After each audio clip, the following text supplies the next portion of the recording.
Tá aí, novo casal de velejador, Menderson e Luana, no mar de Brasília. Olha lá o pirajá que a gente vai pegar.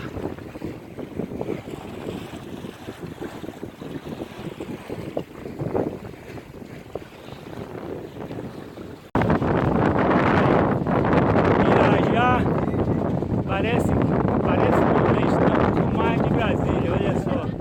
As ondas. Olha o ventão.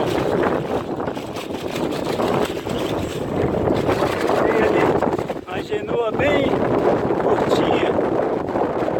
E aí deve ter entrado vento na faixa aí de mais de 30 nós.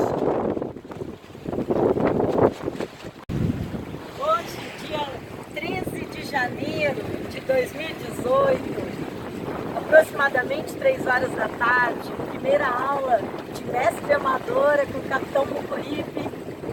Muita onda no nosso mar de Brasília. Aí pra turma do velejar, ó, vento